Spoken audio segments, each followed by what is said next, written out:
यांचा राजीनामा जी सीजेपीची मुख्य मागणी होती, विरोधकांची मुख्य मागणी होती, अमित ठाकरे यांच्याशी संवाद साधण्यासाठी, त्यांच्यासोबत सेल्फी काढण्यासाठी या ठिकाणी काही तरुणाई त्या ठिकाणी जमल्याचं आपण पाहतोय। मोठ्या संख्येने आलेली ही जेनझी आहे, सोशल मीडियावर व्यक्त होत असते, आपल्या भावना अगदी निर्भीडपणे मांडत असते। मग ते मीम्सच्या माध्यमातून असेल किंवा काही कॅरिकेचर्सच्या माध्यमातून असेल, स्लोगन्सच्या माध्यमातून असेल, व्यक्त या संपूर्ण आंदोलनाच्या काळात होत असताना आपण पाहिलेलं होतं। आणि म्हणूनच ही जेन झीची ताकद जी आहे ती या आंदोलनाच्या माध्यमातून, देशातल्या युवा पिढीची ताकद आंदोलनाच्या माध्यमातून आपण पाहिली, अनुभवली आणि त्यातून अकाउंटेबिलिटीची जी मागणी या संपूर्ण काळात करण्यात येत होती, सीजेपीनं केलेली होती।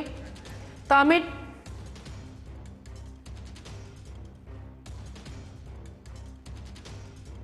अमित ठाकरे यांच्यासोबत सेल्फी काढण्यासाठी तर ही दृश्य शिवतीर्थवरची, राज ठाकरे, उद्धव ठाकरे या सगळ्याच परिसरातून सभेसाठी जमलेले जे लोक आता परत आपापल्या घरी जात आहेत त्यांना अभिवादन करतायत। तर शिवाजी पार्कचा हा संपूर्ण परिसर, वीर सावरकर मार्गावरचा हा संपूर्ण परिसर तरुणाईची गर्दी झालेली होती आणि अमित ठाकरेंसोबत सेल्फी काढण्यासाठी, त्यांच्याशी संवाद साधण्यासाठी, शेक हँड करण्यासाठी या ठिकाणी काही तरुणाई त्यांच्या जवळ गेल्याचं आपण पाहतोय। त्यांच्यासोबत सेल्फी काढण्यासाठी मोठी गर्दी झालेली आहे। तर उद्धव ठाकरे आणि राज ठाकरे सोबतच शर्मिला ठाकरे, रश्मी ठाकरे या ठिकाणी आपल्याला पाहता येत आहेत। तर शिवतीर्थवरचं हे दृश्य आहे।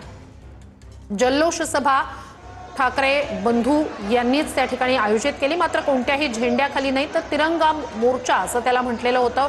मग ही जल्लोष सभा तरुणाईचं अभिनंदन करण्यासाठी होती आणि या ठिकाणी उद्धव ठाकरे या संपूर्ण परिसरात जे जमलेले सगळी तरुणाई आहे, जेनझी आहे, त्यांचा जो उत्स्फूर्त असा प्रतिसाद मिळतोय तो क्षण कॅमेऱ्यात टिपण्याचा प्रयत्न करतायत, अभिवादन करतायत उद्धव ठाकरे, राज ठाकरे या सगळ्याच परिसरातून जल्लोष सभेसाठी जमलेले जे सगळे लोक होते, तरुणाई होती, पालक होते, लहान मुलं होती, या सगळेच जण त्या परिसरातून आता परतत असताना त्यांना या ठिकाणी उद्धव ठाकरे अभिवादन करताना आपल्याला पाहता येत आहेत। शिवतीर्थ निवासस्थान राज ठाकरे यांचं। तर आता सत्ताधाऱ्यांची मस्ती सहन करू नका आणि आता ही जी जाग आलेली आहे ती अशीच राहू द्या असं उद्धव ठाकरे यांनी म्हटलेलं होतं।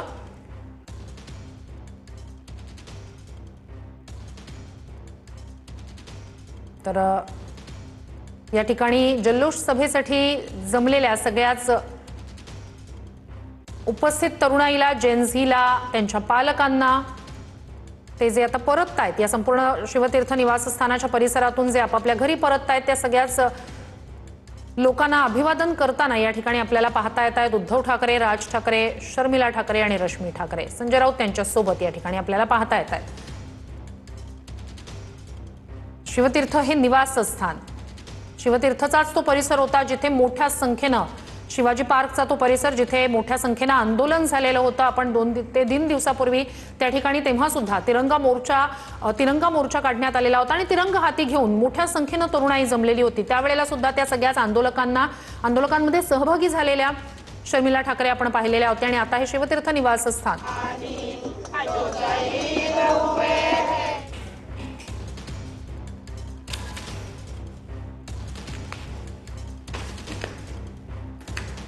तर तरुणाईला ही जी जाग आलेली आहे ती या पुढच्या काळात सुद्धा आपल्याला कायम ठेवायची असं उद्धव ठाकरे यांनी म्हटलं आणि भारतीय म्हणून आपण एकवटलो, म्हणजे जात-पात धर्म विसरून एका महत्त्वाच्या अशा मुद्द्यासाठी ही सगळी तरुणाई एकवटलेली होती।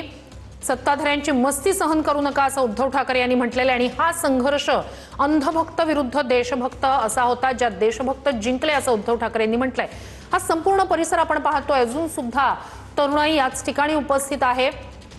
तरुणाईचा हा जल्लोष आपण पाहतोय, मात्र त्याच वेळेला राज ठाकरे आणि उद्धव ठाकरे यांनी सुद्धा या सगळ्याच तरुणाईला एक आठवण करून दिली की या सगळ्या दरम्यान, म्हणजे नीट पेपर फुटीनंतर ज्या विद्यार्थ्यांनी आत्महत्या केलेल्या आहेत ते सुद्धा आपल्याला लक्षात ठेवायचे, म्हणजे त्यांच्या प्रती संवेदना आपल्याला जागृत ठेवायच्या आहेत। या पुढच्या काळात सुद्धा तरुणाईनं ज्या प्रकारे आत्ता तरुणाई एकवटली तीच शक्ती या पुढच्या काळात सुद्धा आपल्याला ती जागरूक ठेवायची असं उद्धव ठाकरे यांनी म्हटलं।